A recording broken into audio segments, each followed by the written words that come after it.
Bueno, algunos ya nos conocemos, eskerrik asko etortzeagatik. Yo pensaba, me había preparado el discurso, la conferencia, centrada sobre todo en padres y madres que no conocieran mucho un poco en la línea que yo trabajo. Gente que está acostumbrada más a la medicina alopática, a llevar a sus hijos al pediatra convencional, porque yo nunca he trabajado así. Yo siempre he trabajado desde la medicina no alopática, aunque estuve unos meses en Osakidetza, pero bueno, compatibilizaba con mi consulta privada y enseguida dejé la pública. He trabajado siempre mucho con niños, bueno, con todo tipo de personas, con adultos, pero la verdad es que a mí los niños me encanta tratarlos. A los niños y a los jóvenes es que casi era éxito seguro. Es que simplemente les ponías un punto de digitopuntura o les ponías un remedio homeopático y mejoraban. Bueno, como se va a grabar, quiero hacerlo extenso a todas las personas que no conozcan. Y primero de todo decir que los padres, por supuesto, se preocupan mucho por la salud de sus hijos, como debe de ser. Les quieren tratar de la mejor manera posible. Entonces voy a intentar dar una información desde mi propia experiencia, porque sí que estoy un poco preocupada, porque en los últimos tiempos, sobre todo, creo que está aumentando mucho la agresión farmacológica, no solo a la población general, que ya lo sabemos, pero especialmente a los niños y adolescentes, que es lo que me trae aquí. Hay una máxima en medicina, que es primum non nocere. Primero, no hacer daño. Y que sepáis que el 11% de la gente que acude a consulta de medicina general, el 11%, es dañada con fármacos o con la actitud o actividad o acto médico. Un 11% de la medicina, vamos a decir, convencional, de la general. Ya no empezamos a ir a especialistas de cardiovascular o de neurología, que ahí son mucho más agresivos los tratamientos y hay porcentaje de iatrogenia. Iatrogenia es el daño hecho por los médicos y por los medicamentos. Ahí aumenta considerablemente. De hecho, en Estados Unidos consideran que casi la tercera parte de la población acaba muriendo o por fármacos o por iatrogenia, ¿vale? O sea, los fármacos tomados muchos años te acaban matando. Algunos te matan antes, porque algunos, en cuanto los tomas, ya casi te matan o te medio matan. Otros ya necesitan, por ejemplo, el omeprazol, ya dicho sea de paso, que se toma tanto, que la gente lo toma con tanta alegría. El omeprazol, que sepáis que no hay que tomarlo más de 3 meses. No es conveniente tomarlo más de 3 meses, porque lo que hace es reducir el ácido clorhídrico y entonces no absorbemos bien las vitaminas y los minerales que necesitamos para formar hueso, como es la vitamina D, el magnesio. No formamos eso, el calcio, no lo absorbemos y entonces tenemos un riesgo de osteoporosis y a nivel neurológico hay más riesgo de demencia. Que sepáis que la gente que toma mucho omeprazol tiene más porcentaje de tener un Alzheimer precoz, porque la hipoclorhidria que produce el omeprazol inhibe la bomba del ácido clorhídrico, no deja que se absorban las sustancias necesarias para que funcione todo el cuerpo. Es que somos una máquina perfecta. Entonces, bueno, ya ahora voy a entrar. Sí que me parece bien, si hay algún padre o madre aquí, de niño pequeño, que le diga a su pediatra que si le da homeopatía o fitoterapia o que va al acupuntor, a mí me parece que bien, que lo digan. De hecho, yo cuando me traía niños a la consulta siempre les decía, decidle a vuestro pediatra que venís aquí. Y muchos, la mayoría, sí se lo decían. Y cuando el niño mejoraba, pues de la otitis o de las amígdalas repetitivas, de las vegetaciones, ellos le decían, es que estaba haciendo unas bolitas, no estaba haciendo los medicamentos tal. Y bueno, había de todo, ¿eh? Había pediatras que decían, bueno, pues sí, pues dime, incluso me llamaban a mí, ¿qué les estás dando? Y se informaban. Y otros decían, bueno, habrá sido casualidad. Bueno, pero por lo menos decirlo. Yo sí que creo que no hay que ocultarle al médico, al pediatra en este caso, no hay que ocultarle que estás haciendo otra medicina. No estamos matando a nadie. Y cuanta más información se difunda, porque si solo nos lo quedamos entre Susana y 4 de esta línea, al final se queda entre nosotros, nos iremos a la tumba con ello. Y yo no quiero que se vaya a la tumba conmigo. Precisamente si me estoy movilizando tanto y he dejado mi medicina de la consulta, que me iba muy bien, y a mí me iba fenomenal, pero lo he dejado para intentar informar a la gente y que esto salga de 4. Quiero que llegue a todo el máximo de la población posible, porque la población yo creo que se tiene que tratar a sí misma y a los hijos de la manera más natural. Claro, pero si no sabe que hay tratamientos naturales, va a ir al pediatra de siempre y va a poner las vacunas que les manden. Entonces, ahí en lo de las vacunas ya es un tema aparte. Bueno, pero también eso se está haciendo últimamente una aberración desde mi punto de vista. Si quieres poner la primera. Voy a empezar un poco por la prevención. Yo creo que es muy importante prevenir. Vale. No pasa nada, voy hablando. Yo la prevención lo hago con medicación natural, porque al final son medicamentos también lo que ponemos. Aunque sean naturales, son medicamentos. Medicamentos es aquella sustancia que se usa para curar. Entonces los oligoelementos son sustancias, son minerales, diluciones o sea, de la tabla periódica, por ejemplo, el berilio, el litio, el magnesio, el fósforo, en dosis muy pequeñas, infinitesimales. Son dosis enzimáticas. ¿Enzimáticas qué significa? Las enzimas son sustancias que tenemos para que las reacciones biológicas y químicas, porque somos pura química, funcionen. Entonces, si hay un déficit de manganeso, cobre y de cobre, oro, plata, el niño o el adulto va a enfermar mucho más, va a tener muchísimas más infecciones. Es el típico padre que te trae a su niño porque está todo el día con mocos, todo el día está con catarros, con amigdalitis, entonces, o con otitis. Si hacemos una prevención con ligoterapia, es probable que ese niño no coja tanto, o si lo coge va a ser más suave. Entonces, para mí la prevención es especial. Vale, estos son los dos medicamentos. El uno es de herboristería. No, y el otro también. Es que curiosamente, antes había el manganeso cobre, lo teníamos también en esto, en cobre oro plata. Pero se vio que el cobre oro plata, que era muy bueno, empezaron a prohibirlo, empezaron a no intentar darlo, querían darlo para el cáncer ellos y querían tener todo solo para ellos, y nos lo quitaron. En Francia no lo ha quitado, con lo cual en Francia, si me pasas a la siguiente, en Francia sí que lo tenemos en oligosol, que es la siguiente diapositiva. Sí, aquí dale. Ahí. Vale. Este frasquito amarillo lo teníamos antes en España. Ahora tenemos que pasar la frontera o ir a Andorra. A mí me gusta más que las bolitas anteriores porque es más cómodo. A ver, las bolitas anteriores cobre, oro, plata se dan, son 5 bolitas y se chupan. Lo que pasa que a veces a un niño, hombre, se lo puedes disolver en agua. Pero, por ejemplo, a mí me gusta mucho porque es una dosis de 2 mililitros, viene una cucharita y se lo dais, por ejemplo, lunes, miércoles y viernes. Y el otro, el de las ampollas, martes, jueves y sábado. El anterior. Sí, vale. El manganeso cobre que veis, aquí de momento lo tenemos. No lo han quitado, espero que no lo quiten. Es muy bueno. La oligoterapia es una medicina preventiva y nunca hace daño. Se puede dar en niños, en embarazadas, en gente que toma medicamentos para cualquier cosa, en hepatópatas, en gente que tiene insuficiencia renal, en todo tipo de personas. Yo aquí os voy a hablar de cosas que van a poder tomar todo el mundo. Y si hay algo que considero que no, os lo diré. Pero en principio quedaros con esa copla, ¿vale? Que lo podéis tomar todo. A ver, si lo puede tomar un bebé o una embarazada, lo podemos tomar los demás. Y como estamos centrados en niños y en adolescentes, pues he traído eso, 2 productos que son compatibles con cualquier edad. Y los bebés hasta recién nacidos lo pueden tomar. Y es en líquido, por lo cual me parece muy cómodo. Esto, si queréis, son 5 bolitas a días alternos. El uno, por ejemplo, se hace martes, jueves y sábado y el otro lunes, miércoles y viernes. El domingo descansamos. Pero yo suelo decir, si compráis el Labcatal aquí y la Oligofitum, vale. Pero si alguien tiene la opción de pasar a Francia, que encima es más barato, pues pedís todo en ampollas, que lo hay. Ya depende un poco de la facilidad para pasar al otro lado. Sí, pásame.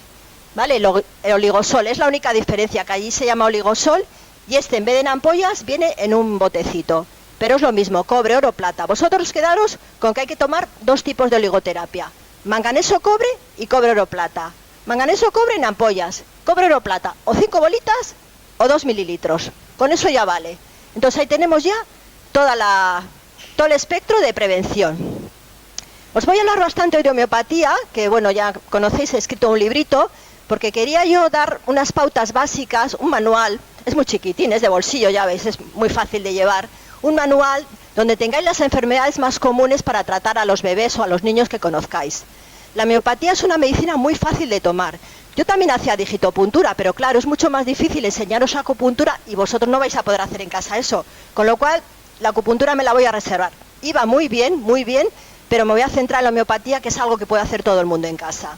Entonces, las formas de tomarlo son así, en bolitas. ¿Veis? Unos granulitos.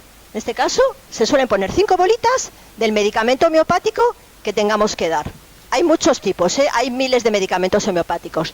Todos están extraídos de la naturaleza, o de una planta, o de un mineral o de un animal. Solamente. No son nada sintéticos como las vacunas o como otros. Son completamente naturales, en diluciones muy pequeñas. Porque veréis, luego os explicaré, si tomáis en diluciones muy grandes, por ejemplo, una planta tóxica, que se extrae de veneno, de serpiente, esto se extrae de todas partes. No vamos a darlo en dosis ponderales, en dosis normales. Tenemos que diluirlo mucho para que no haga daño, ¿vale? Pero tiene un potencial muy bueno. Entonces, la homeopatía es una de las terapias más vilipendiadas, más perseguidas en los últimos tiempos. Bueno, los últimos no. Desde el Pepe, por lo menos, ya hace 20 y tantos años. Ella ahí estaba Carcedo y el astronauta este ya estaba dándole caña. Y claro, la gente, porque como salen los medios de comunicación y en la prensa y tal, la gente se traga todo lo que ve en la tele, se lo traga todo. Y lo podéis observar además en los últimos tiempos. Y como encima lo dice la OMS, o como no hay forma, como dice científicamente, no está demostrado. Pues la homeopatía tiene estudios científicos demostradísimos a doble ciego. Los tiene. Y yo, por mi experiencia, yo no necesitaba los estudios. Simplemente por mi experiencia, yo ya lo veía. Es que yo nunca he necesitado los estudios. Yo creo en la gente que creo y he seguido eso. Y luego lo pruebo en mí misma. Yo soy muy empírica. No necesito mucho. Yo me he ido formando. No necesito mucho ni ni OMS ni tampoco del otro. No me creo tampoco lo que dicen todo en Telegram. Porque también a veces sueltan cada barbaridad que habría que mirarlo. Entonces, la homeopatía lo que consiste es en autorregularnos. En tratarnos a la persona que tenemos una capacidad de homeostasis, una capacidad ante la adversidad de volver a regularnos tanto de factores exógenos externos como internos, de emociones, la tenemos. Que muchas veces solamente a la persona hay que darle tiempo y un pequeño estímulo con una dilución homeopática pequeña hace el clic para que la persona se autocure. Porque que sepáis que tenemos un potencial de autocuración muy bueno. A veces no nos damos tiempo, pero lo tenemos todos. Y los niños especialmente. Los niños son una maravilla. Es un terreno perfectamente abonado, que todavía no ha sido tan contaminado. Cuanto más bebé, menos contaminado. Pero luego con las educaciones y con todos los centros escolares y lo que los padres les meten, porque los padres se piensan que hacen lo mejor, a ver, que intentan hacer lo mejor, pero a veces no hacen lo mejor por ellos. Y al final acaban intoxicándoles de sus creencias y de sus vivencias. Bueno, eso es la educación, es muy difícil también ser padre, no digo que sea fácil, pero hay que intentar que los niños crezcan en un ambiente sano. Voy a hablaros de uno de los medicamentos que para mí es más peligroso por la forma como se está dando y cómo se está dando últimamente, hasta incluso en veterinaria, que me he enterado el otro día, que ahora os explico. Los antibióticos. Los antibióticos se recetan como agua, ¿vale? Y encima la gente igual lo toma 3 días y luego lo deja. Cuando si ha habido alguna bacteria, crea una cantidad de resistencias, porque como no hagas los 8 días o la pauta completa que te pone el pediatra o el médico, como sea por una bacteria, ya te la estás jugando, no solo tú, sino que la bacteria se hace resistente y crea luego que ningún antibiótico valga, que va a ser un problema porque a mí los antibióticos me parece que son necesarios en algunas circunstancias, pero no como se están dando. Se están dando para cualquier moco, para cualquier catarro, para cualquier otitis, para cualquier bronquitis. Que sepáis que hay 200 virus respiratorios. Los virus no son matados por los antibióticos. Los antibióticos solo valen para bacterias.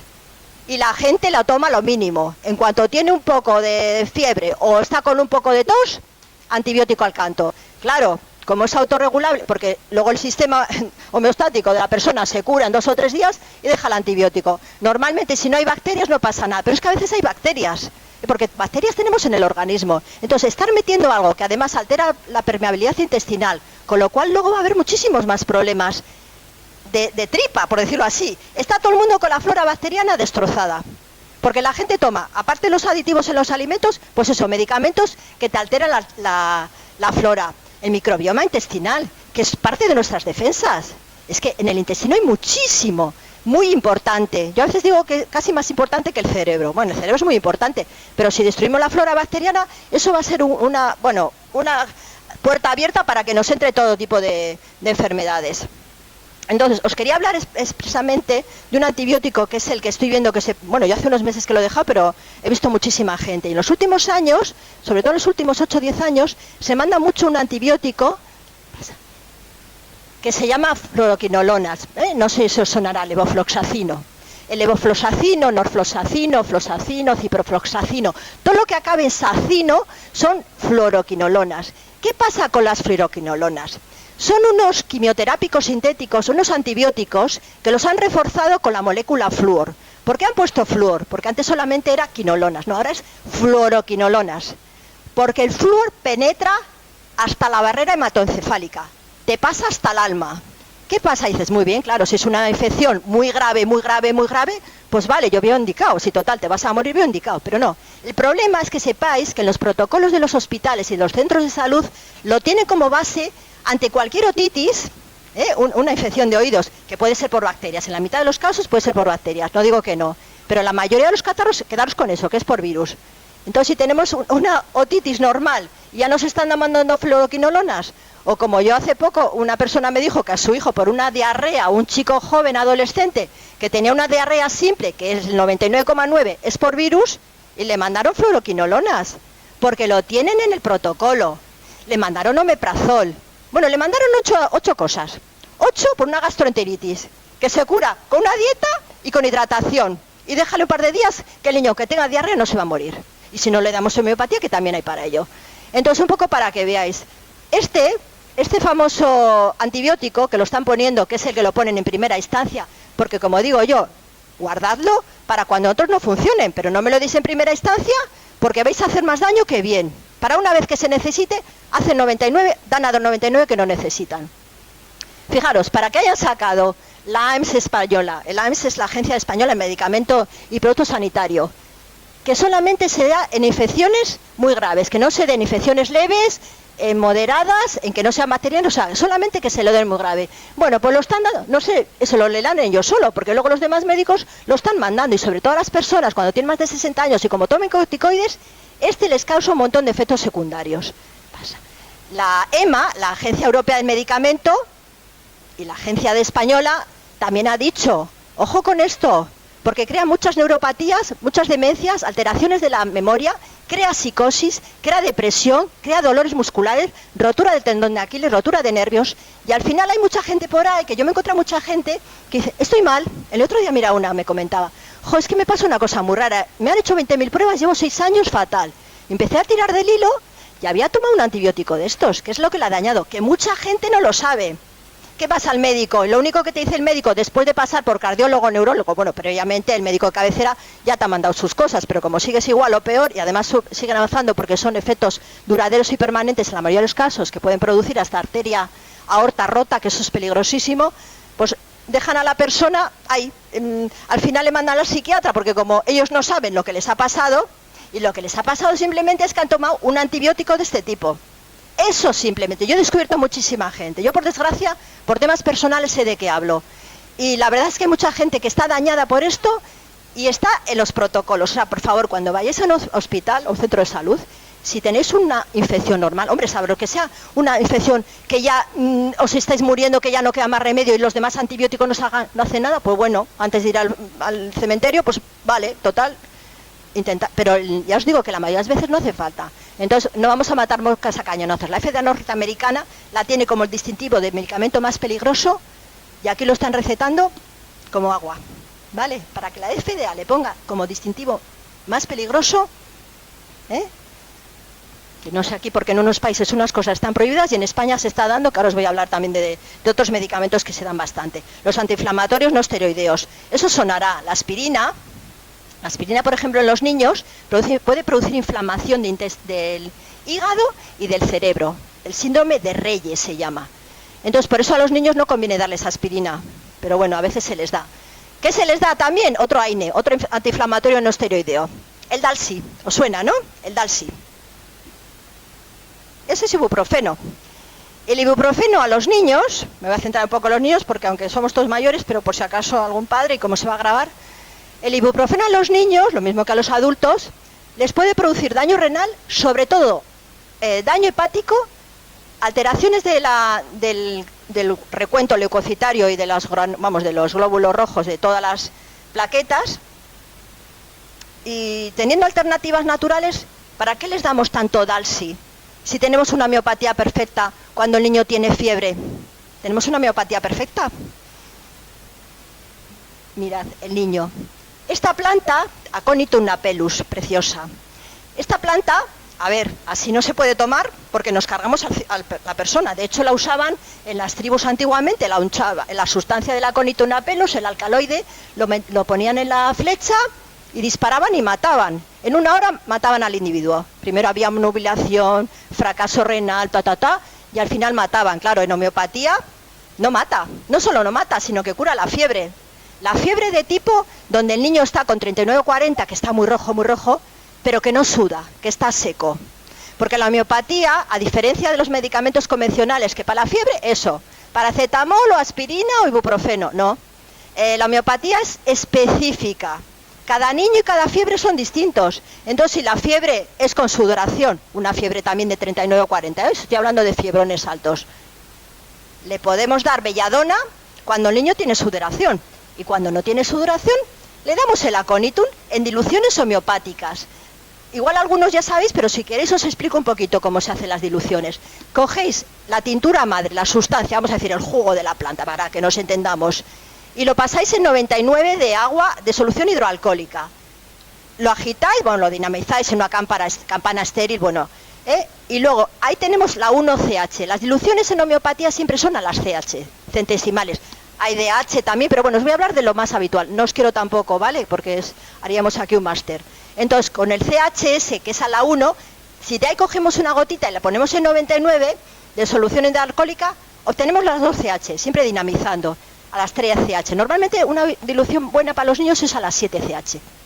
Los 7 CH es muy orgánico, los niños son muy orgánicos. No tienen a los 200 CH como solemos tener los adultos. A los 200 CH vas más a la parte psíquica. Los niños son, por eso digo que a mí me ha encantado siempre tratar a los niños porque son naturaleza pura y responden muy bien. Entonces, ¿para qué les vamos a dar un dulce, un ibuprofeno? O también otro tipo de, el paracetamol famoso, que también se da muchísimo y que hace daño al hígado, bueno, que ya os he comentado. Cuando le podemos poner unas toallas, un niño si tiene fiebre, incluso en fiebres más altas tampoco hay que salir al hospital corriendo. Si son ya muy altas y es muy permanente, vale. Pero normalmente les pones una toalla grande, mojadita, les pones por aquí detrás, les pones por las axilas, aquí. A ver, lo típico que hacían en los pueblos antes.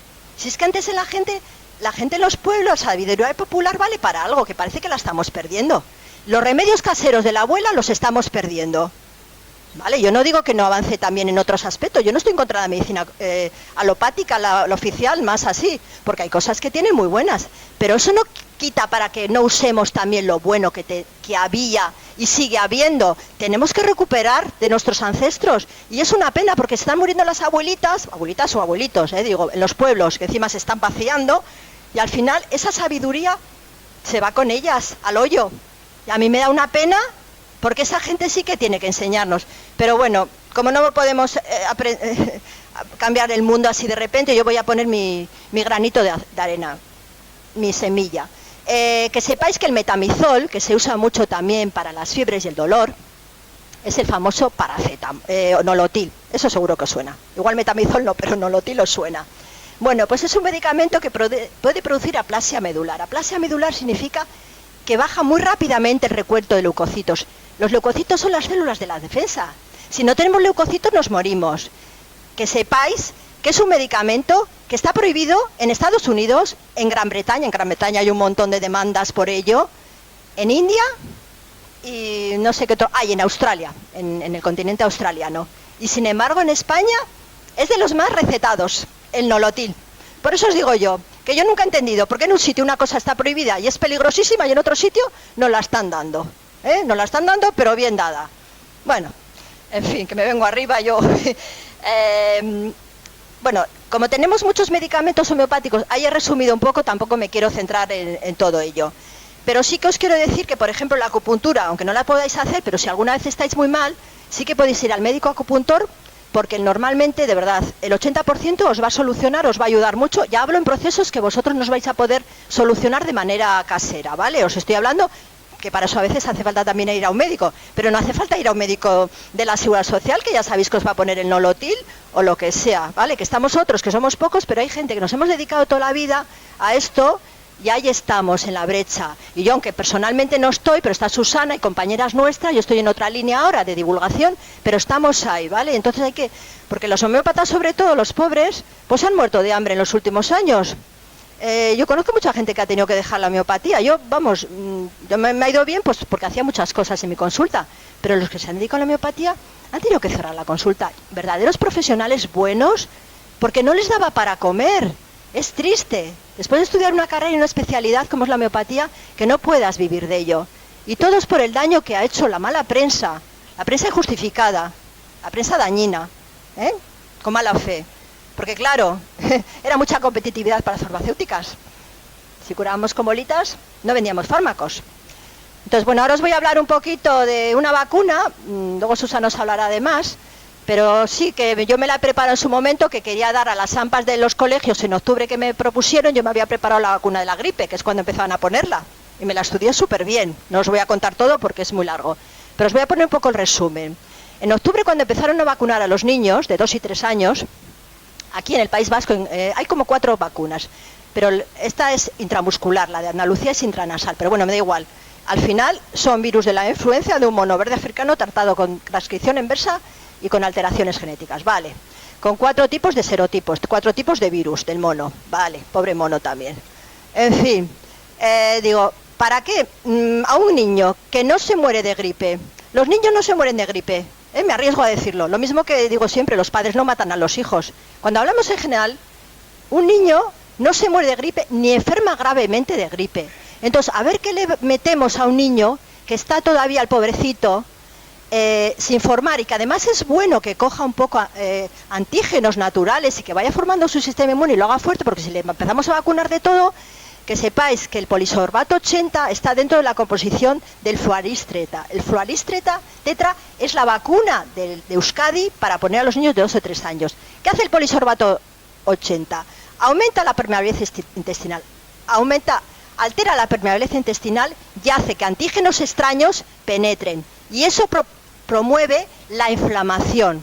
Los niños están más inflamados. Eso se ve mucho en la perritina. Los adultos también. Pero aún los niños ya empezar a inflamarlos y hacerles que tengan más riesgo de autoinmunidad.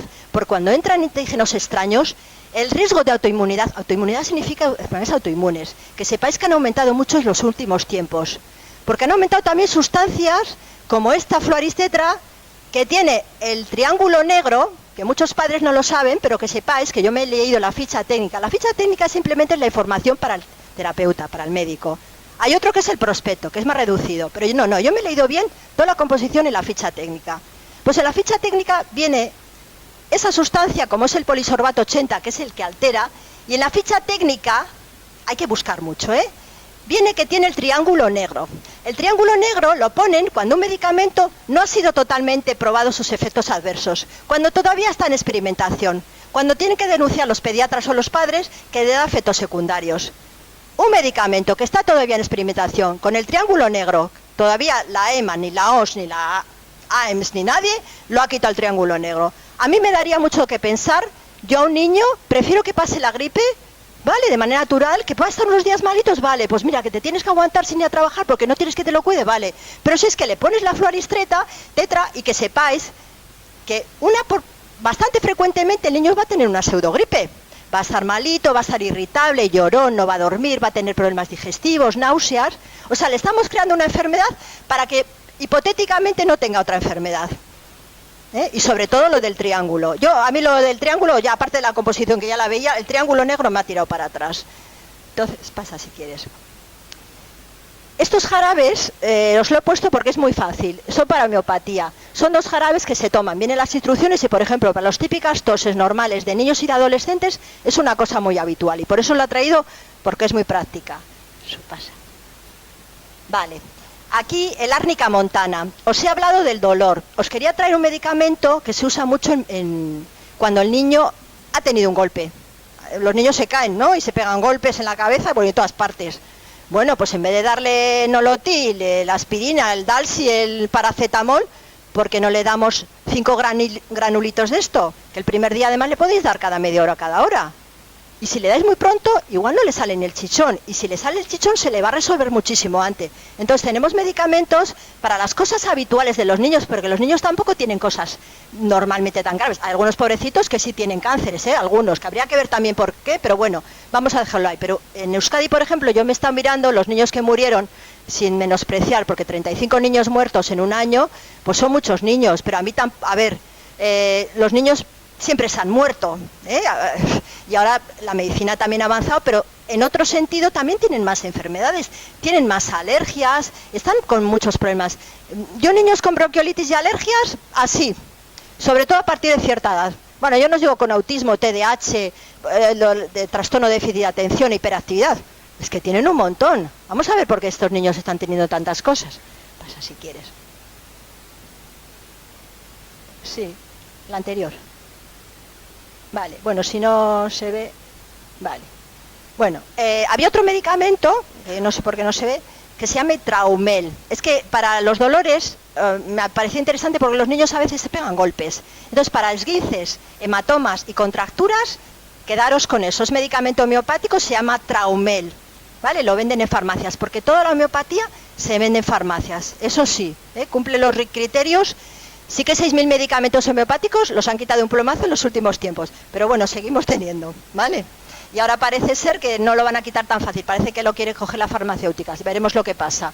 Espero que no lo alteren, porque hay algunas fórmulas que ya las han alterado. Pero bueno, de momento eso, el Traumel, el árnica, las cosas vírgenes, las cosas que podéis hacer, que además hay farmacias en Bilbao que os lo preparan. Concretamente tenemos una muy buena, Homeogolbano, y esa te hace las diluciones ellos, de cualquier medicamento en cualquier dilución. Lo tenemos además en Bilbao, que es una suerte, que no os penséis que es tan fácil. Sobre todo en algunos pueblos y en algunos sitios con los que yo estoy en contacto, no encuentran tan fácilmente y lo tienen que pedir aquí en Bilbao. Entonces nosotros lo tenemos aquí, en Ocharcoaga además.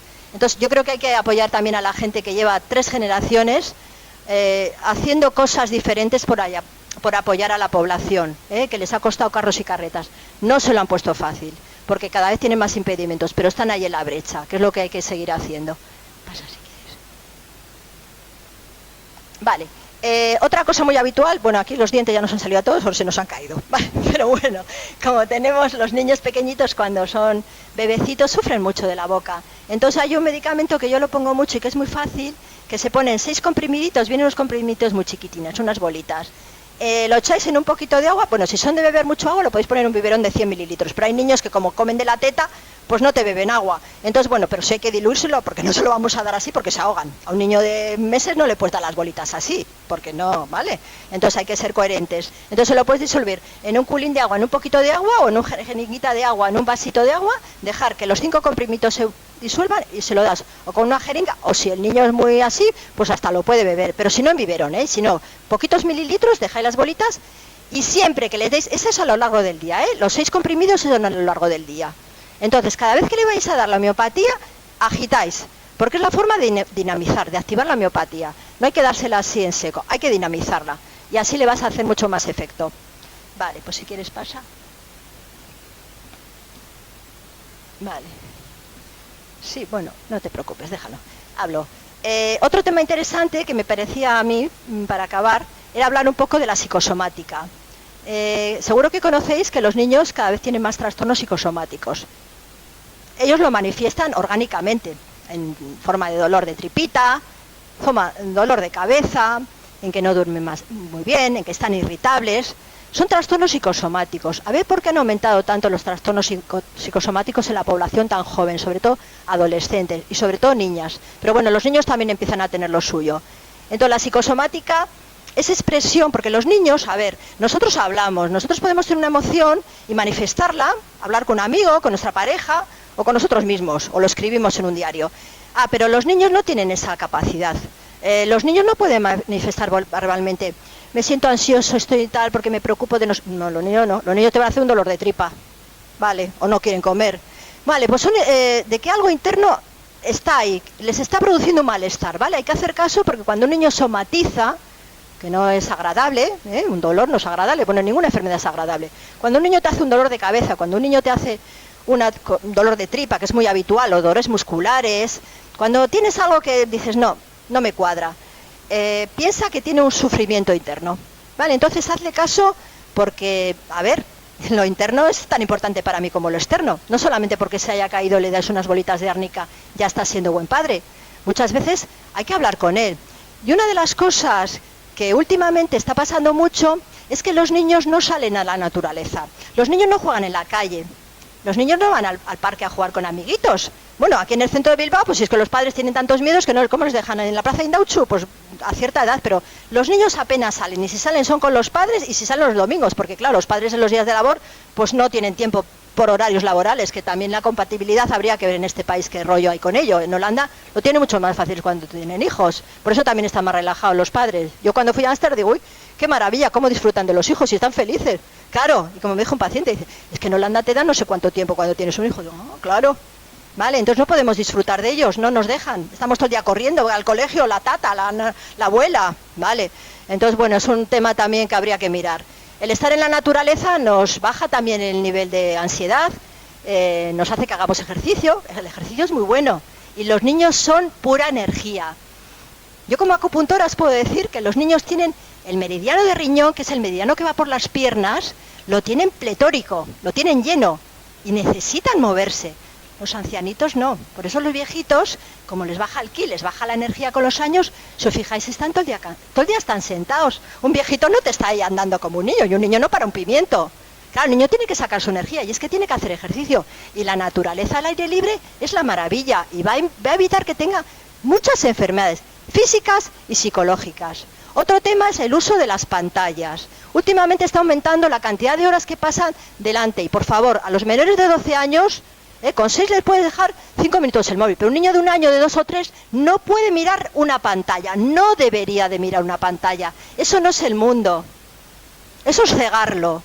Ya cuando tiene 6 años les puedes dejar algo, y con 12, y no queda más remedio, a ver, no digo prohibir los móviles, porque a un niño con 12 años, o a nosotros nos quitan el móvil y ya como que nos han desnudado, o sea, estamos perdidísimos, porque es la forma de conectar. Pero un niño pequeño lo que necesita es que los padres le saquen al parque, que jueguen con él, que le den pintura. Cuando son niños, por ejemplo, 6 o 7 años, a mí me parece mucho más que de un ansiolítico darle unas pinturas que pinte, que se pringue de plastilina. Bien, yo cuando hice grafología me acuerdo que uno de los temas era dejar en el suelo, pero de estas hojas grandes, y rotuladores y pinturas de todos los colores, y que el niño haga, y ahí se expresa, y eso es terapéutico, Los problemas de ansiedad, del sueño, que esa es otra. Los niños ahora no duermen bien, que sepáis que ha bajado mucho la cantidad de horas. Antes los niños dormían 10 horas, ahora la media anda por 7,5, 8. Los niños de 6 o 7 años no pueden dormir 7 horas. Eso no da para que el cerebro, tienen que dormir un mínimo de 10. ¿Qué pasa? Que se acuestan tarde, se acuestan hiperestimulados, porque acaban de estar mirando la pantalla y esas luces hacen que el sistema de la melatonina no funcione igual, porque la melatonina es la hormona que necesitamos para entrar en el sueño, también los adultos, y si ponemos luz, no se estimula. La melatonina necesita oscuridad para producirse, para segregarse, y a partir de ahí empezaremos a dormir mejor. Pero claro, si les estamos dejando la tele, los móviles y tal, normal. Luego encima a veces les damos eso, las patatas del McDonald's, la hamburguesa del McDonald's, que a saber los aditivos, que vamos, yo ya sé los aditivos que tienen las comidas esas basura, son un horror para los niños. Les crean muchos problemas de alergia y de autoinmunidad, que lo sepáis. Entonces, por favor, procurad que se cocine comida natural, que es lo más sano para ellos, y no empezar a dañarlos de tan jóvenes, que de mayores ya van a tener tiempo de dañarse. Ojalá tampoco se dañen, pero bueno, yo como quiero hablar de los niños, no les deis eso a los niños. Una cosa para el déficit de atención que está aumentando y para el autismo, hay una sustancia que igual os suena, el cannabidiol, el CDB, el famoso CDB. Claro, dirá, ¿qué está diciendo esta? Esto viene del cannabis. No, viene del cannabis, pero es la sustancia no psicoactiva, ¿vale? La que no altera ni produce paranoias. Es una sustancia que en los casos que la naturaleza no les llevemos, que no les hagamos ejercicio, que no les demos bien de comer y tal, y el niño tiene trastorno de déficit de atención, en vez de meterle una anfetamina, vamos a intentarles dar CDB, porque muchas veces en una persona de 15 kilos, al 5%, un CDB bajísimo, una gota de CDB al 5%, que son 2,6 miligramos de CDB, puede ser suficiente para regular un déficit de atención, un trastorno de ya enfermedad. Estoy hablando ya de tema, no de un dolor así, no. En niños que están bastante mal, hay que probar medicina natural. La ayurveda también, la acupuntura. La acupuntura va muy bien para temas de ansiedad y depresión. Y los niños padecen mucho últimamente.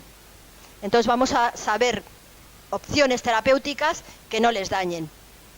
Entonces, bueno, algunos ya sabéis, pero simplemente como aquí vienen los, sin más, que es para informaros un poco para qué vale la homeopatía, no es para que compréis el libro ni nada. Entonces, las enfermedades más frecuentes son las alergias. La homeopatía va muy bien para alergias. Las bronquiolitis son un tipo de alergia que son los precursores del asma. Para eso va muy bien también la homeopatía. ¿Vale? La homeopatía a veces es encontrar el medicamento adecuado. Que hay gente que dice, es que una vez tomé homeopatía y no me funcionó. Vale, pues porque igual tu médico homeopata justo no te dio con él. Pero os digo yo, por experiencia de muchos años, si encuentras el medicamento adecuado en la persona según estado de salud, es una maravilla porque les va a resolver en 2 semanas. Y vais a evitarle de dar fármacos que tengan efectos secundarios. Y ya para acabar, cuando un niño, por ejemplo, tiene exámenes que lo pasan muy mal, porque tenemos una sociedad muy competitiva, también habría que pensar, y los niños son víctimas, de hecho los que tienen más trastornos psicosomáticos suelen ser niños modelos, niños muy buenos, niños hasta listos, o sea, niños buenos. Lo que pasa es que los pobres tienen un poco complejo de inferioridad. Muchas veces en casa se les presiona tanto, se les exige tanto y tienen que ser los más, que los niños no aguantan esa tensión y como no lo saben expresar, somatizan. Entonces, los exámenes son un estrés para los niños, sobre todo por la esperanza de los padres de que saque nota. No solo de que apruebe, sino que a ver si saca un sobresaliente y saca más que los demás. ¿Vale? Esa competitividad no la tenemos que quedar para nosotros. No podemos cargarlos a los niños con esa ansiedad. Pero bueno, si el niño lo pasa muy mal, por lo que sea, le podéis dar el Gelsemium. Gelsemium es un medicamento homeopático que tomando 5 bolitas a la noche, Gelsemium también viene en este libro, bueno, Gelsemium se llama, es fácil. 5 bolitas a la noche, la víspera del examen, y 5 bolitas esa mañana cuando vaya al examen, no se va a caer en blanco y le va a valer para su ansiedad anticipatoria y para su miedo ante cualquier adversidad. Bueno, y para vosotros también, ¿vale? Yo no me he tomado hoy, pero bueno, ya me voy acostumbrando a dar conferencias.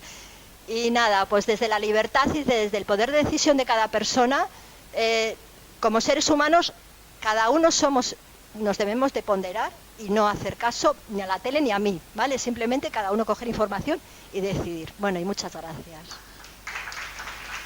A ver, bueno, ella os ha hablado casi de todas las cosas que se pueden hablar, pero bueno, yo quiero entrar un poco en el tema de vacunas al final de la parte mía, porque me parece uno de los temas que más, para mí y para muchos como yo, como amenazas para la salud infantil realmente, y no solo de los niños, pero ahí vamos a entrar después. Sí que os he hablado, Edurne, bastante de la homeopatía. Yo personalmente la homeopatía no la conozco gran cosa, sí que conozco algunos remedios, de hecho hay algunos de las diapositivas que sí que me sonaban. El estodal es súper bueno, por ejemplo el jarabe.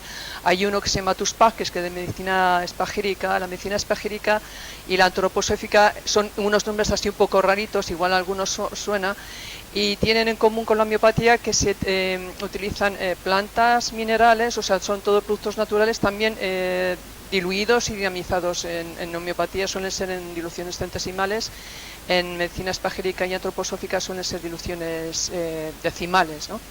Y el problema, por ejemplo, con la medicina antroposófica, que es una de las formaciones que hice hace tiempo, es que al principio había un laboratorio que es Veleda, igual os suena, que con el tiempo tuvieron que cerrar porque había una persecución tan brutal de las medicinas naturales homeopáticas que muchos laboratorios no han podido con las exigencias y han tenido que cerrar. Si yo quiero a un paciente recetar un producto de medicina antroposófica, lo tiene que pedir a Francia o a Alemania, pero hay maneras, ¿no?, de conseguirlo.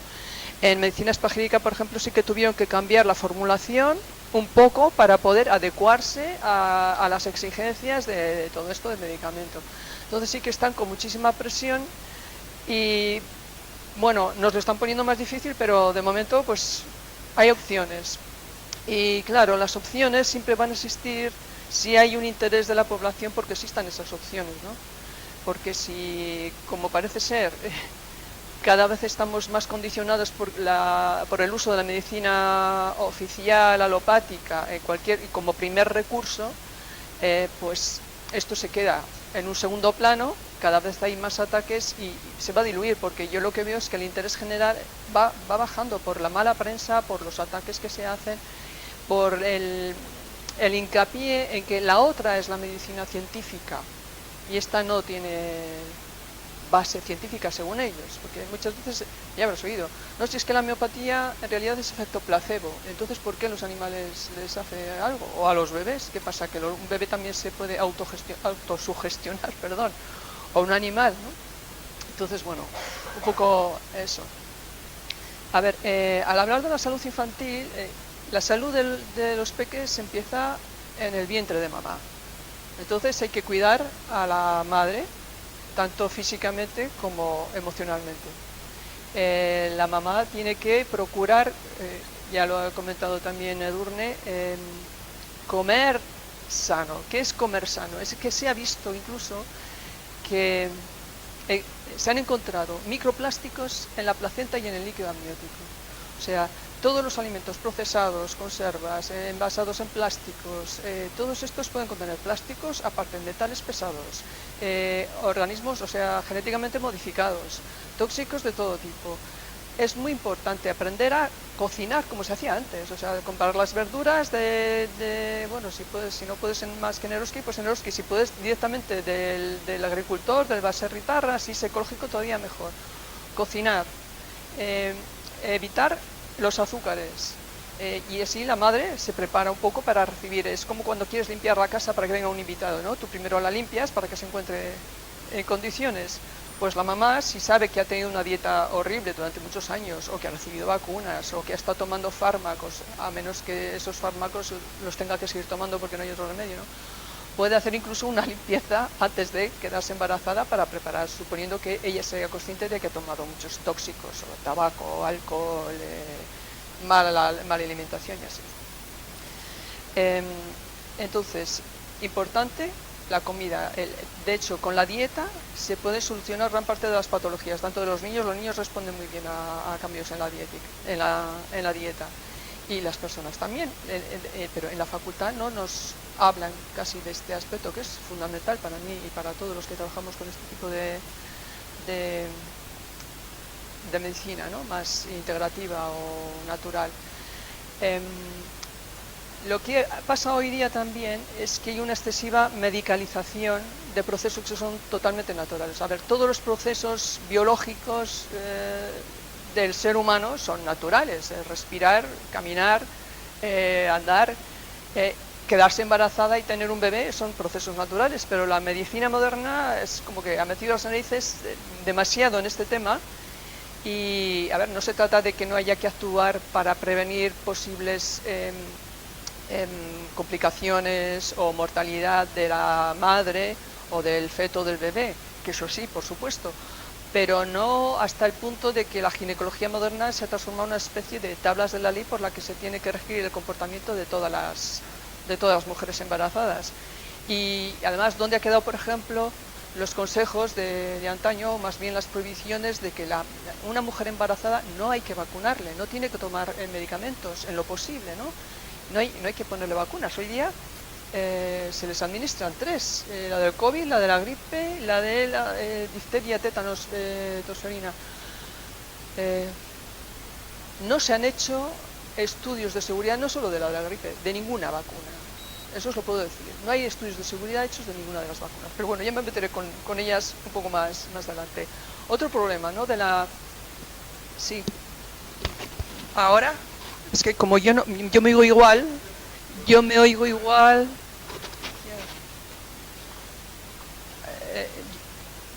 igual es que no me oís bien. ¿Ah, sí? Sí. Es que yo me oigo igual si esto sube, si baja. Vale, otro problema, por ejemplo, en el que podemos ver reflejada esta súper intervención de la medicina moderna en lo que es el embarazo y el parto, es que hay un 25% de cesáreas hoy día en España, cuando la OMS, incluso con lo que es la OMS, recomienda que solo sean hasta un 15%. Entonces, ¿qué es lo que está pasando? ¿Es miedo? ¿Es una medicina a la defensiva? Excesiva protocolización, ahora todos son protocolos, y sabemos que es muy importante el parto vaginal, tanto para la madre como para el niño. O sea, la cesárea no está exenta de riesgos, para la madre me refiero, y para el bebé, que no voy a entrar en aspectos psicológicos que luego pueden cuando uno estudia, por ejemplo, la forma de nacimiento de cada uno, puede influir que si han nacido por cesárea, que si han nacido por el parto normal, que si te han extraído por forceps. No voy a entrar en ese aspecto, ¿no? Pero el paso por el canal del parto, el parto vaginal, es muy importante para que el bebé adquiera la flora bacteriana que le pasa a la mamá en el momento del parto y que va a actuar como va a ser parte de las defensas inmunes de ese niño, ¿no? Después, ya tenemos el bebé que ha nacido, y de pasar de un lugar de oscuridad, de silencio, pasa a este mundo con luces que le reciben ahí en la sala de partos, luces muy intensas, ruidos que te pegan, que tal, que las pruebas. Vale, vamos a aceptar que esto es inevitable y que hay que comprobar que el bebé está bien, en buen estado y tal, ¿no? Pero a lo largo de la vida del bebé hay que respetar que es como un órgano sensorial. Él es como un órgano que percibe todo con muchísima intensidad y muy directamente. Tener mucho cuidado con las luces muy intensas, con los ruidos muy fuertes, con ponerle reggaetón de fondo, o yo qué sé, este tipo de cosas, y respetar esa paz y ese silencio en el que el bebé está. La lactancia materna es lo mejor también para el bebé. La leche de la madre, bueno, a pesar de esta moda que hay de alimentar a los niños con las leches maternizadas, la composición de la leche materna es la ideal para el bebé. Está a temperatura constante. Sí. Sí.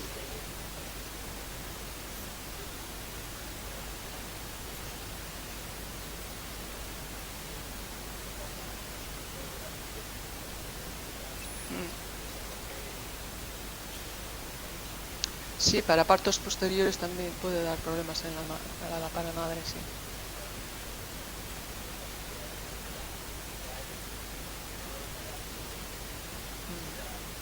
Sí.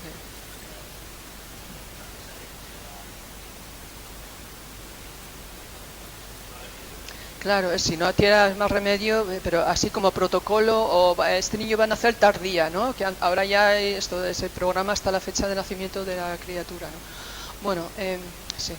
Vale, bueno, estaba hablando de lo de la lactancia. El gesto de dar de pecho al bebé es anímicamente incluso muy beneficioso para ambos. Es un contacto, y además es un gesto muy humano, el de la madre dando el pecho, que se miran a la cara. Yo he visto vídeos de primates dando de mamar y no tienen ese gesto. Yo imaginaba que igual sí, ¿no? Porque está aquí, pero claro, tú ves al bebé gorila o al bebé chimpancé que está como pegado, no mira a los ojos de su alguna vez, y la hembra de vez en cuando, pero la mayor parte del tiempo está pues mirando así al entorno, ¿no? El gesto es muy humano. El ser humano tiene algo de particular que diferencia incluso de los primates, aunque la anatomía sea un poco parecida. Después, bueno, decía que la composición de la leche materna es la ideal para el bebé. La primera leche que sale, en realidad no es leche, es el calostro, es muy rico en proteínas. Y después ya cuando viene la leche verdadera es más rica en grasas y en lactosa. Pero en cualquier momento es la composición que el bebé necesita. Las proteínas de la leche materna son muy fácilmente asimilables por el bebé. Su tubo digestivo no tiene ningún problema. Hay menor carga para el riñón para metabolizar los derivados de los metabolitos de las proteínas, y es la perfecta, ¿no? En la leche de vaca, muchos niños que tienen alergia a la lactosa, otros tienen alergia a lo que es la proteína, pero es la proteína de la leche de vaca, que es la que más probabilidad tiene de provocar alergias.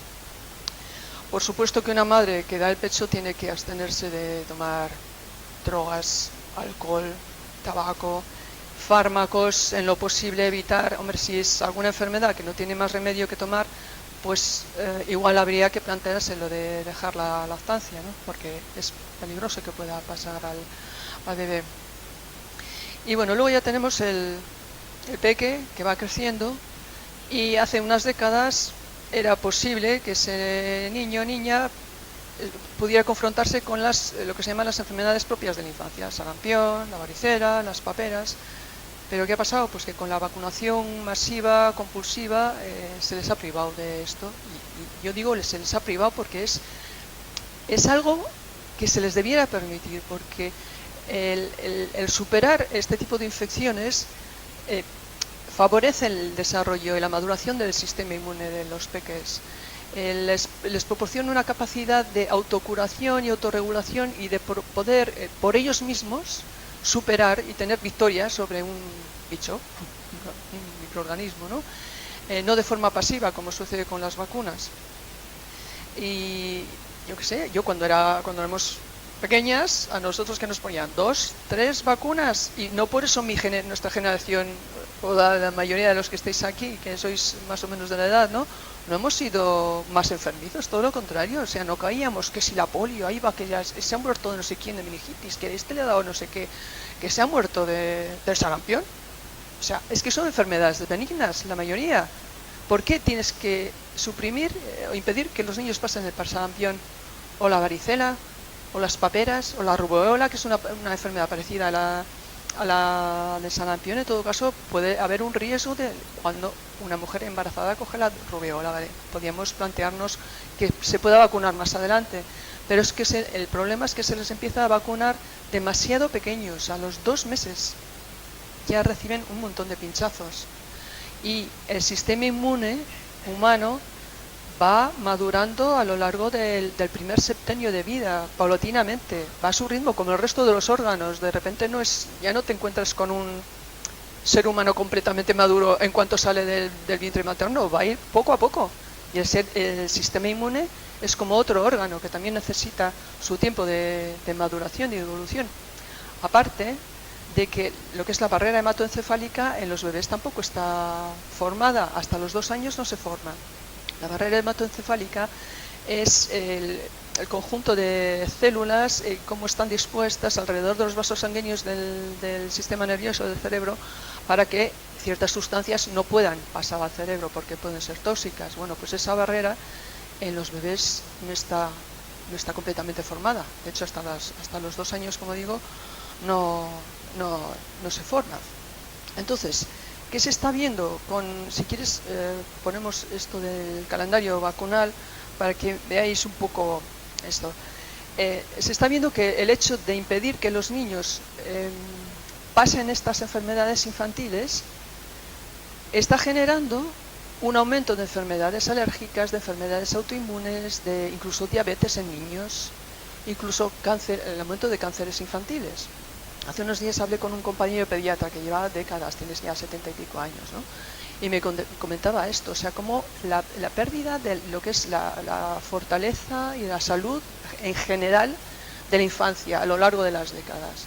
Enfermedades que antes existían, por supuesto, como el autismo o con las alergias o tal y cual, pues antes sí que veías algún caso, pero es que ahora es raro el niño que no es alérgico a algo o que no es hiperactivo. La tasa de autismo, por ejemplo, en los años 70 en Estados Unidos había un caso de cada 10.000. Ahora están en un caso de cada entre el 1 y el 2%. Y me comentaba además hace unos días que los niños, por ejemplo, de México que están pasando la frontera ya vienen vacunados de México, pero es que al pasar la frontera les vuelven a vacunar y está aumentando el autismo en ellos de un caso de cada 60 y algo. Yo he oído también de algún niño que había venido de China a algún país de Europa, ya venía con sus vacunas puestas. Bueno, pues al entrar en no sé qué país de Europa también le volvieron a poner las mismas. No me acuerdo qué pasó, es que lo leí hace unos meses. Entonces, la medicina moderna, la pediatría moderna, tendrían que hacer un poco de autoexamen de conciencia o no sé, de ver qué es lo que está pasando para que todas estas enfermedades estén aumentando tanto en la infancia. Porque ¿a qué se debe?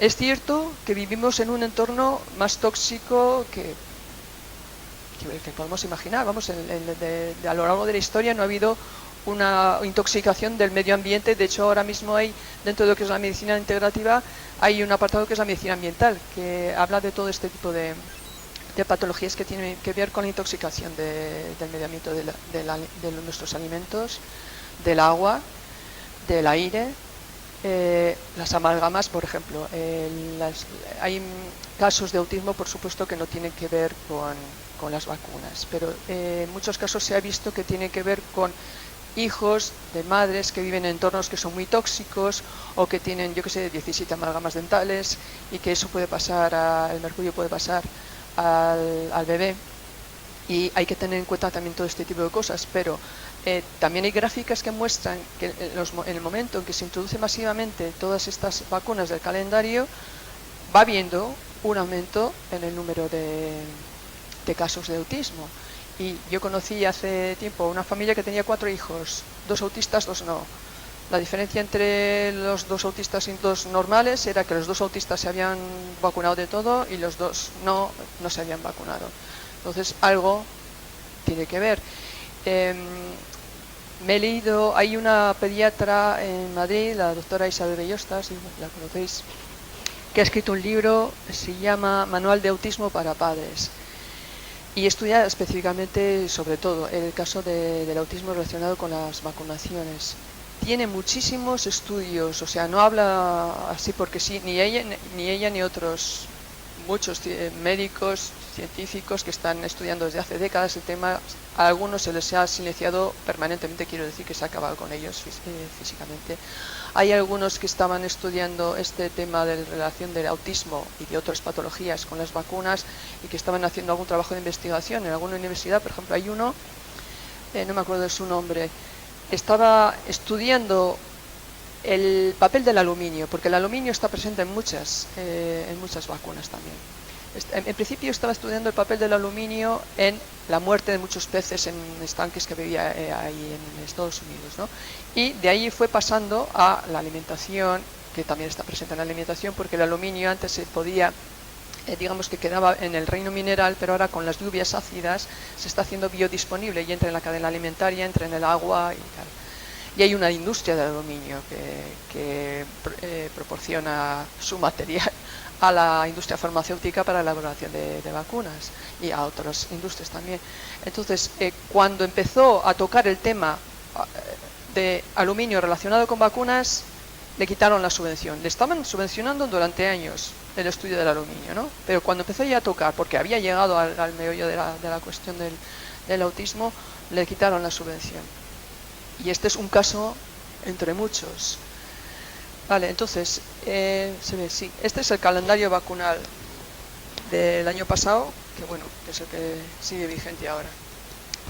Como veis, no sé si me oís ahora, me lo voy a poner aquí. A ver, a los 2 meses de vida, el peque ya recibe como 7 pinchazos, o creo que eran, sí, y una de las vacunas de esas 7 es trivalente. La de sarampión, paperas, rubiola. Entonces, a ver, en la vida normal, tú a un crío de repente no coge 3 virus a la vez. Bueno, esto no es que le metan 3 virus, pero sí le meten antígenos víricos a la vez en un solo pinchazo a los 2 meses, cuando no tiene el sistema inmune desarrollado, ni muchísimo menos, y hemos visto que necesita varios años para alcanzar la madurez, y cuando está su barrera hematoencefálica también sin formar. Eso a los 2 meses, solo una de las 7. Y luego a los 4 meses otra vez un montón. En total son una cantidad de pinchazos que a nosotras nos pusieron 2. Y como os decía antes, no ha sido una generación más enfermiza, no hemos caído muertas de sarampión, ni de meningitis, ni de nada.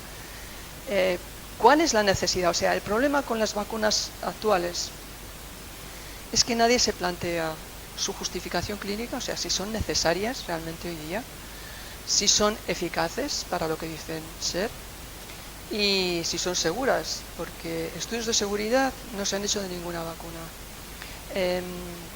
La justificación clínica hoy día, cuando hay muchísimas enfermedades que se han erradicado, también habría que revisar. De hecho, hay estudios del Instituto Carlos III, que es un instituto que es oficial, tiene una serie de estadísticas de cuando empezaron los cambios en el saneamiento urbano, ¿no? A finales del siglo XIX, del XX.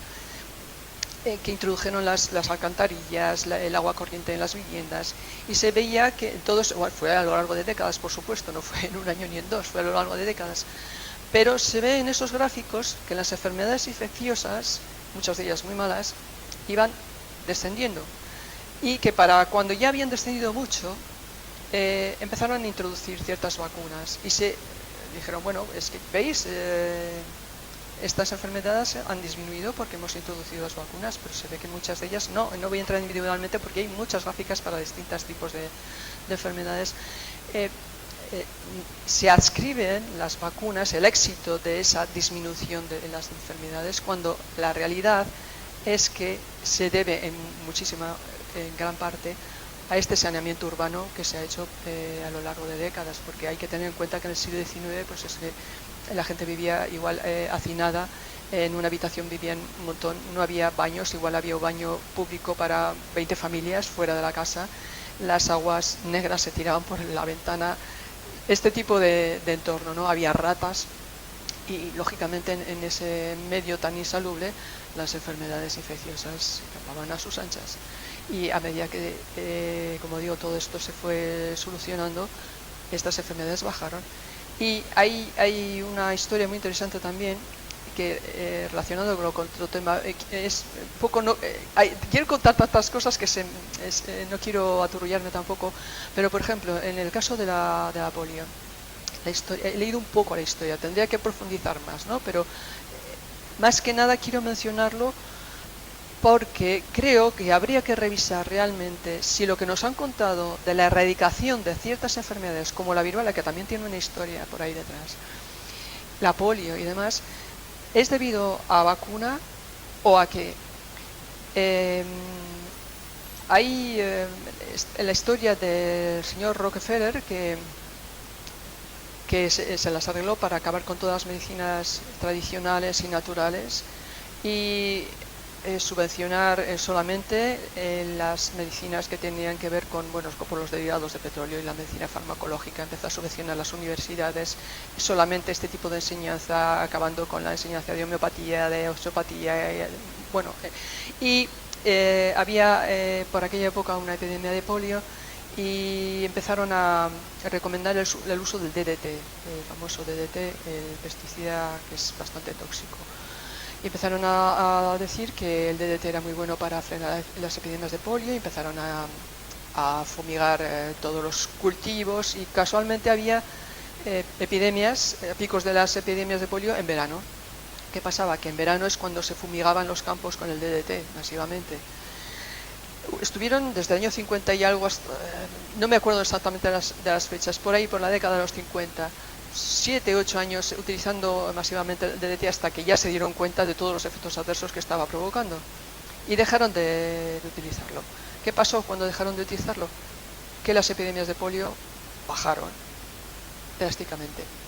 Entonces, yo, a ver, digo que necesito leer más, investigar más este tema, pero hay muchas historias muy parecidas relacionadas con muchas enfermedades infecciosas que habría que revisar si realmente son debidas a que las vacunas han hecho lo que dicen que hacen o a factores tóxicos como por ejemplo del DDT, ¿no? que es interesante tener en cuenta.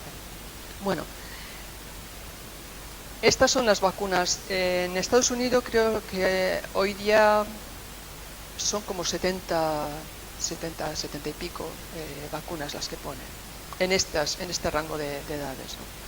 Y quieren llegar a las 150. Entonces, hacia lo que vamos es a esto.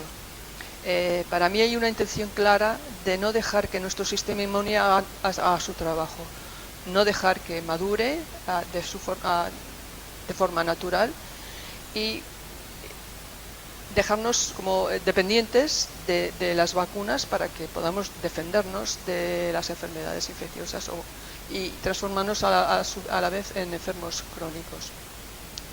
Para mí existe una intención clara en este sentido, o sea, anular completamente nuestro sistema inmune, porque si ya quisieran meternos 150 pinchazos o 200, no sé, pues mira, hay países en los que se han dado cuenta de ciertos problemas relacionados con la vacunación tan temprana. Por ejemplo, en Japón empezaron a relacionar la vacunación temprana con la muerte súbita del lactante y atrasaron, y en vez de empezar a los 2 meses, pues empiezan la vacunación a los 8 meses, con lo cual las muertes súbitas del lactante han disminuido bastante. En otros países de Europa también se atrasa. Aquí, a pesar de que no es obligatoria la vacunación, se actúa como si lo fuera. De hecho, pues igual hay muchos mamás y papás que no es que quieran vacunar al niño, pero tienen miedo de no vacunarlo, o la cara que va a poner la enfermera si le dicen que no quieren meter esta tal o cual vacuna, ¿no? Porque además ahora ha habido como una separación de funciones. Antes la enfermera o el enfermero era acompañante necesario de la figura del médico, pero ahora tienen sus funciones separadas, ¿no? El pediatra había algunos casos, y luego el seguimiento de los peques los ve la enfermera para ponerles las vacunas y tal. Y claro, el puesto de trabajo del personal de enfermería depende de que vacunen y de que no digan nada en contra de las vacunas, y por supuesto el del pediatra lo mismo, ¿no?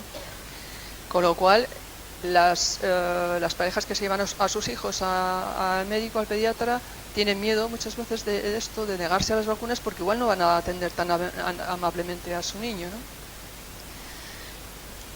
Y bueno, en todo caso hay una serie de propuestas que igual al final leo que se podrían hacer. Una cosa es que no quieras vacunar, y otra cosa es que digas, bueno, vamos a ver, podría vacunar, pero vamos a hacerlo un poco más adelante. ¿Qué problema hay en esperar a los 2 añitos, por lo menos, a que tenga la barrera hematoencefálica ya formada, a que tenga el sistema inmune un poco más maduro? Y yo qué sé, hay vacunas, aparte de las que os digo que son enfermedades que son benignas, no hay ningún peligro en pasarlas. Por ejemplo, el virus de la hepatitis B. ¿Qué sentido tiene poner la vacuna del virus de la hepatitis B a un bebé cuando la hepatitis B se transmite por contacto sexual, o pincharte con jeringas, o transfusión de sangre? O sea, un bebé de 2 meses no tiene por qué tener riesgo de estas vías de contagio. En todo caso, eso son vías más propias de los adultos, ¿no? A menos que la mamá tenga hepatitis B. En el embarazo entonces, bueno, dices, vale, pues puedo plantear esa vacunación, pero si no, ¿qué sentido tiene? Y podríamos analizar un montón de vacunas así. Hay, además, tóxicos, aparte del problema que las vacunas provocan de volver loco al sistema inmune, porque si tú metes tantas inmunizaciones en tan poco tiempo en un bebé tan pequeño, el sistema inmune se confunde por tener que reaccionar ante tanto antígeno en un periodo corto de tiempo a una edad tan temprana, ¿no? Hasta que llega un momento que el sistema inmune ya no es capaz de reconocer entre lo propio y lo extraño, y puede empezar a reaccionar de forma exagerada, con reacciones de hipersensibilidad, alergias, enfermedades autoinmunes, lo que os he comentado antes también del aumento de diabetes de tipo 1 en críos, y el problema del autismo y de los déficits de atención y hiperactividad, que están aumentando muchísimo. En la mayoría de los niños autistas hay un problema intestinal, bueno, por no decir el 100%. Las vacunas, en la mayoría de ellas, por no decir todas, provocan daños a nivel intestinal de inflamación crónica, aumento de la permeabilidad y alteraciones de la flora intestinal, con lo cual pueden provocar que crezcan microorganismos que no tienen por qué estar ahí, incluso parásitos. Hay gente que trata el autismo desparasitando, o sea, hay que tratar el tubo digestivo sí o sí. No tiene nada que ver con el tratamiento que hoy día se hace el autismo, pues conductual, o vamos a hacer como un aprendizaje del lenguaje, de habilidades sociales. Yo no digo que ese tipo de enfoque terapéutico de autismo no se tenga que hacer, pero que se tiene que contemplar el tratamiento orgánico, porque estos niños y adolescentes tienen problema orgánico, tienen el cuerpo lleno de parásitos, tienen una hipermeabilidad intestinal, tienen la flora bacteriana destrozada, tienen parásitos hasta en el cerebro, o sea, les están volviendo locos literalmente. Y este es uno de los problemas. Otros viene por los tóxicos, como los metales pesados que he comentado, el aluminio y el mercurio.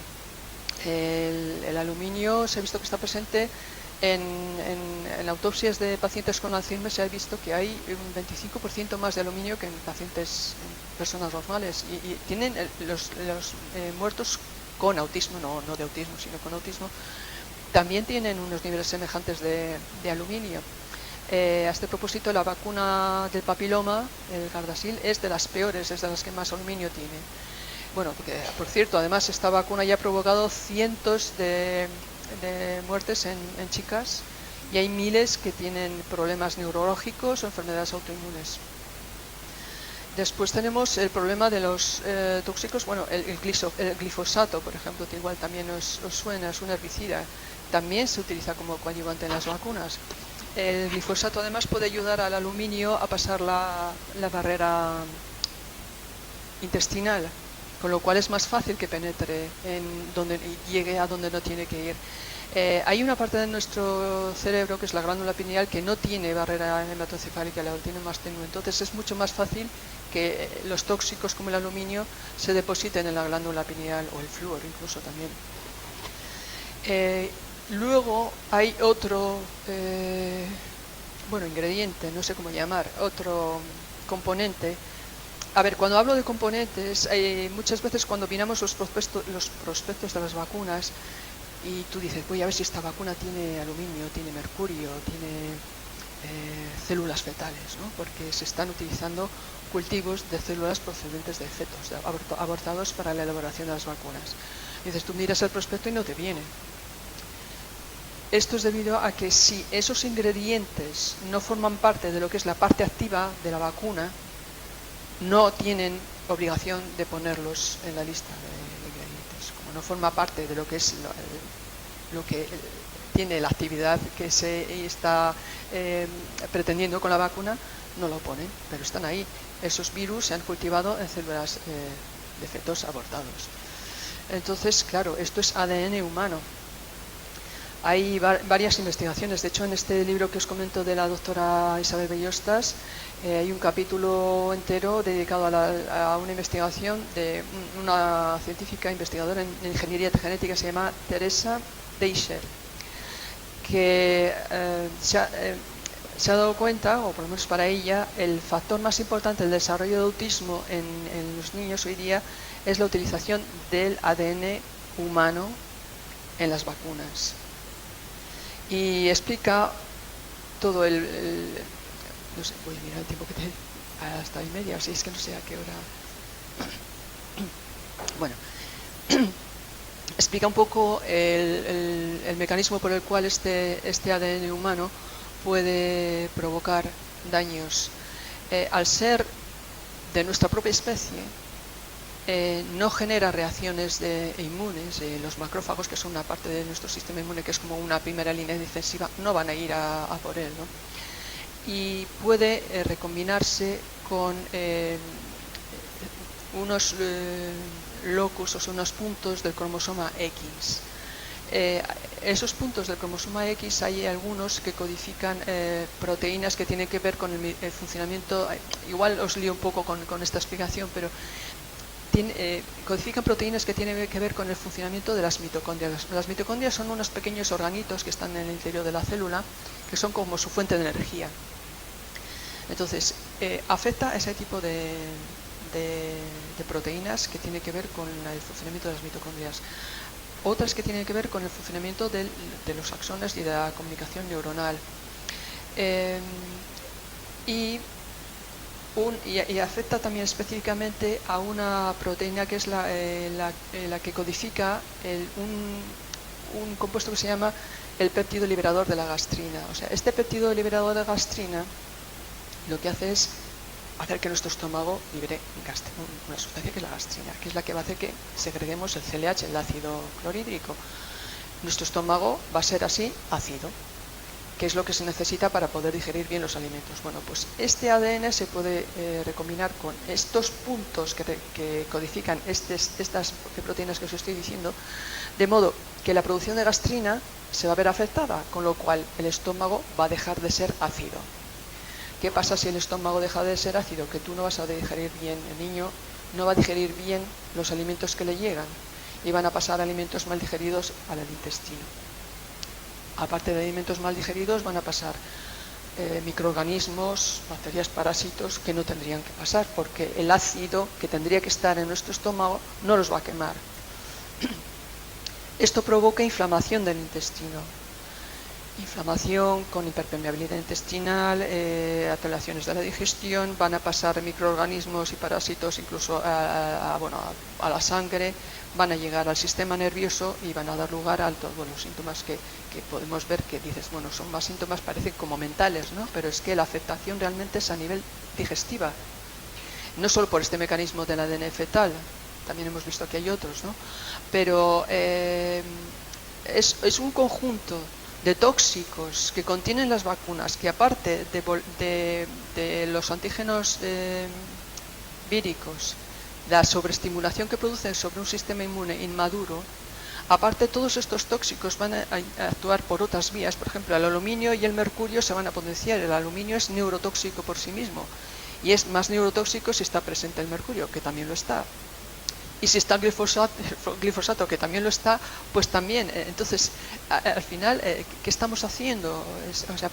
Para impedir unas enfermedades que en su mayoría son benignas, que no hay ningún problema en pasarlas, que es más, que son beneficiosas para adquirir una madurez del sistema inmune, para que el crío desarrolle unas fuerzas de autocuración y autorregulación, es que no estás permitiendo eso y encima estás provocando que la salud a futuro de esos niños se vea más comprometida, tengan igual no patologías graves, pero crónicas, molestas, cada vez más asma, más alergias, más procesos de todo tipo respiratorios que necesitan fármacos cada vez más agresivos, porque tienes que dar el Ventolin, corticoides y no sé qué.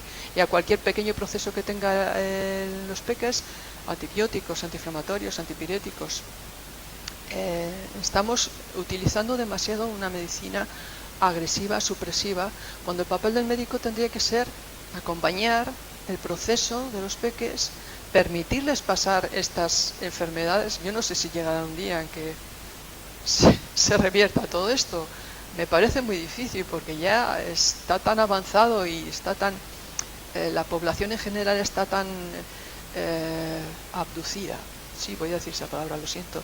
Es como que nos han comido mucho el coco con que esa es la única manera de estar sanos, pero ¿por qué? O sea, yo no me vacuno más que 2 cositas, ni sé qué, y estoy bien. Quiero decir, nuestra generación está bien, es esta generación de críos que están ahora con patologías de todo tipo y encima están aumentando los cánceres infantiles y las diabetes en niños y el autismo. O sea, si sigue disparándose así, ¿a dónde vamos a llegar, no?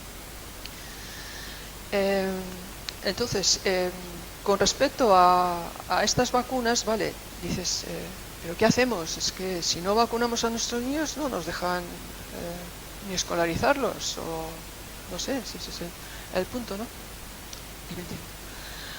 Hay una serie de propuestas que se podrían hacer. Las voy a leer para no saltarme ninguna, pero bueno, para mí la propuesta realmente sería ir decreciendo en esto, o sea, ir retirándolas poco a poco, si no de golpe. Pero bueno, por no decir ni todo ni nada, ¿no? Podríamos empezar por eliminar el timerosal de todos los compuestos, o sea, todos los compuestos con mercurio de las vacunas. Y por supuesto, eliminar la producción de vacunas que utilicen tejido fetal humano. La retirada inmediata de la vacuna del papiloma humano por la cantidad de efectos adversos y muertes que está provocando. Que se hagan estudios de seguridad de cada una de las vacunas, porque no hay de ninguna. Prescindir de la vacuna neonatal contra la hepatitis B, por lo que os he dicho, las vías de transmisión para un bebé es que no tiene lógica, ¿no? En todo caso, si la madre es portadora, plantearse que se le puede administrar. No vacunar tampoco a los recién nacidos contra la tuberculosis, solamente en regiones donde el porcentaje sea de, por ejemplo, 40 por 100.000 habitantes. El grupo restante, pues comenzar la vacunación en todo caso al cuarto o quinto mes de vida, cuando ya hay una barrera hematoencefálica un poco más desarrollada. Ya digo que hasta los 2 años no se desarrolla. evitar poner más de 3 tipos de vacunas en un día. Por ejemplo, la triple vírica, que en todo caso sean monovalentes, cada vez un virus. Y no ponerte en una misma 3 antígenos víricos y luego en ese mismo mes otras 6. Considera siempre las reacciones adversas que podría haber. Imagínate que una pareja tiene una criatura y ha tenido reacciones alérgicas a alguna vacuna. Si tiene algún hermanito, plantearte que igual también puede tener, porque puede haber algunas predisposiciones genéticas que hacen que, bueno, pues tengas más facilidad a tener reacciones adversas a las vacunas. Tener en cuenta si los hermanitos tienen o han tenido reacciones adversas. El caso de esta familia que os contaba, ¿no? De 4, 2 vacunados, 2 sin vacunar, 2 autistas, 2 normales, ¿no? Renunciar a dar vacunas de virus vivos o administradas individualmente a intervalos seguros. Provisión de vacunas, bueno, esto monovalente es lo que se decía, solo una enfermedad en cada vacuna. Y que sea el médico el responsable de la vacunación sin delegar en otros, en la enfermería, y que por supuesto no dependa su puesto de trabajo de que vacune o deje de vacunar.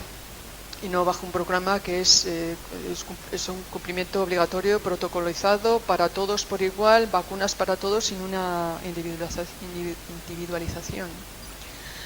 Y respetar a las familias que decidan no vacunar a sus críos, no tratarles como delincuentes, que no sea un delito pasar un sarampión o unas paperas.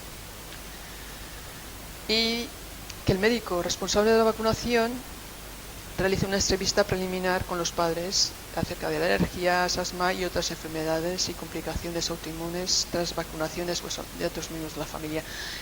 Proveer también a las familias con información, porque hoy día yo creo que es que ni siquiera las familias saben que pueden pedir información. Oye, dame el prospecto, aunque ya os digo que en los prospectos no viene toda la información, ni de los componentes de las vacunas, ni de todos los efectos secundarios que hay. Pero por lo menos que vea el pediatra y vea a la enfermera que están interesados en saber si hay estudios de seguridad de esa vacuna, si tiene sentido en el siglo XXI seguir vacunando tal o cual enfermedad. Y si no sería mejor decirles, vale, pues igual me planteo vacunar, pero ¿por qué no esperamos a que el peque tenga mínimo 2 años? O en ciertas vacunas incluso más, ¿no? Para que tenga el sistema inmune más maduro, la barrera hematoencefálica más formada, que los papás se informen de este tipo de cosas y que lean.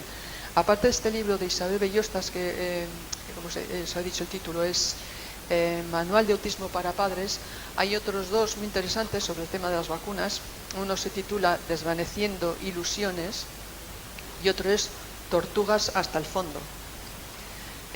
Cualquiera de estos 2 libros, para el que quiera informarse, está muy bien de leer. Yo recomendaría a todos los papás que leyeran mínimo uno de estos 3, que se informen por otros canales y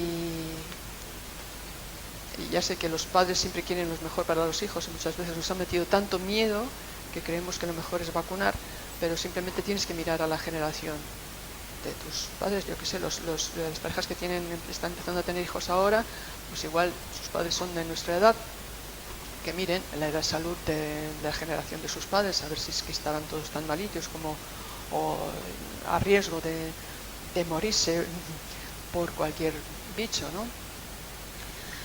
Entonces, la base de la salud infantil y la salud de todo el mundo es vivir en armonía con la naturaleza y los ritmos naturales. Cuando digo en armonía con la naturaleza es empezar con una alimentación sana, comer lo que nos da la naturaleza directamente, lo menos procesado, manipulado posible, dejar que la naturaleza vaya desarrollando tus propias defensas, tener un sistema inmune sano y competente, lo cual se consigue permitiendo pasar estas enfermedades propias de la infancia, no abusando de vacunas ni de tratamientos farmacológicos supresivos desde muy pequeños, teniendo contacto con la naturaleza, con los elementos, saliendo, como comentaba bien Edurne, al campo, a la playa, a respirar, correr, disfrutar del sol, poner a los niños al sol, que no hay ningún peligro siempre que no los pongas a las horas así centrales y que se quemen, por supuesto, sin protector solar, para que puedan coger vitamina D y energía del sol, ¿no?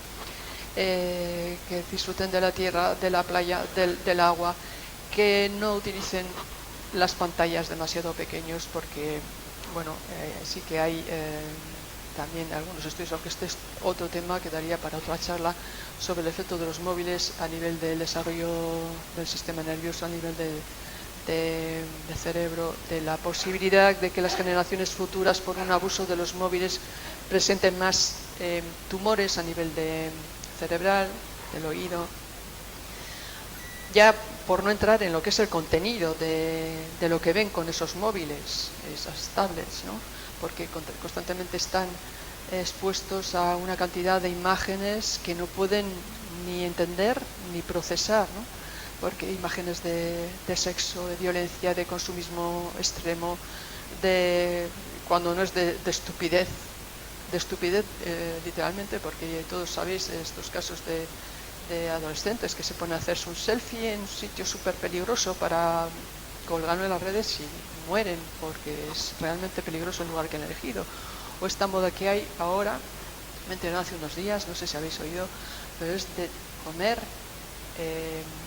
no sé qué cosa que tiene purpurina, para que luego la caca tenga purpurina, la filman y la suben a internet para que vean cómo tiene la caca esos brillos. O sea, es como un culto a la tontería y a la estupidez que no sé, se está promocionando esto a unos niveles tan extremos que yo creo que no es solo tonterías de jóvenes. Yo creo que hay algo más, ¿no? Como podemos ver también con el tema del hincapié que se está haciendo en la ideología de género, en la posibilidad de que los niños puedan plantearse cambiar de sexo desde muy pequeñitos. Bueno, cambiar de sexo es imposible, es más o menos lo que quiero decir, es las operaciones, los tratamientos hormonales que se están promocionando cada vez más para el supuesto cambio de sexo, cosa que es imposible. Es más bien un cambio de apariencia, ¿no? Pero son cambios que son irreversibles, que pueden tener consecuencias realmente devastadoras para la salud física también de los chavales, porque un tratamiento hormonal de por vida te pone en riesgo de enfermedades cardiovasculares, endocrinas, cáncer también, muchos tipos de patologías, aparte de que hay casos de arrepentimiento. De hecho hay casos de suicidio después de estos cambios, cuando ven que no son ni una cosa ni la otra, no son ni hombre ni mujer. Ellos creían que con eso se solucionaba y realmente la raíz de su problema estaba a niveles más profundos. Vale, no estoy negando que haya niños homosexuales a los que hay que respetar, por supuesto, siempre se ha hecho, yo creo, más o menos, o niños que se sienten que son del otro sexo, pero son una mínima, o sea, los casos reales, auténticos, son muy pocos, y hay que escucharles y hay que respetarles, pero no promocionarlo como se está promocionando desde estamentos políticos, que se está metiendo en la educación, que desde más chiquititos se les está metiendo esta confusión, hasta el punto de que está aumentando la proporción de niños que quieren ser niñas y de niñas que quieren ser niños, y sin ningún tipo de tratamiento psicológico o de algún tipo, pasan directamente, con una entrevista de 15 minutos, a tratamientos hormonales y un poco más adelante a cirugías que son irreversibles. Esto para la autoimagen es muy, muy duro. O sea, una cosa es que se lo planteen antes y otra cosa es después verse en el espejo y ver lo que pasa conforme avanza el proceso. Se me había olvidado comentar que también algunos de los componentes que se introducen en las vacunas, como el glifosato y el ADN fetal, por diferentes mecanismos, actúan como disruptores endocrinos que también pueden provocar disforia de género. O sea, el glifosato, el ADN fetal, por mecanismos que ahora no me voy a poner a explicar, también pueden provocar disforia de género. Entonces, nos estamos encontrando con cantidad de tóxicos ambientales en la comida, en la bebida, en las vacunas, en los medicamentos, que pueden provocar disforia de género. Si a esto le añades esta educación de hoy día, pues que muchísimas veces no requiere ningún tóxico o sea, ambiental, ¿no? Pero que la educación que está viniendo por sí misma está haciendo mucho daño, pero si le unes estos tóxicos se pueden explicar ya también muchas cosas. Entonces habría que plantearse un tratamiento también de este tipo de casos desde el punto de vista de una posible desintoxicación por lo que podrían estar haciendo unos tóxicos ahí como disruptores endocrinos, y un tratamiento psicológico, pero no es solo psicológico, porque por ejemplo yo sé desde la homeopatía, pero desde las medicinas naturales también se puede abordar ciertos problemas, ¿no? Que tengan que ver con disforia de género, conjuntamente con psicólogos, ¿no? Es un tratamiento un poco más integral, y si luego se ve que es un caso real, pues vale, vamos para adelante. Pero cuando el niño ya sea mayor, no tan jóvenes como se está haciendo hoy día. Pero bueno, no quiero entrar mucho más en sé que es un tema bastante polémico también, que da para mucho, pero bueno, es importante. Entonces, si a los peques se les cuida desde el vientre materno, con amor, con buenos alimentos, evitando tóxicos alimentarios, farmacológicos, vacunas. Si le evitas, claro, es que hoy día tienes que evitarle tanta cosa que antes no había.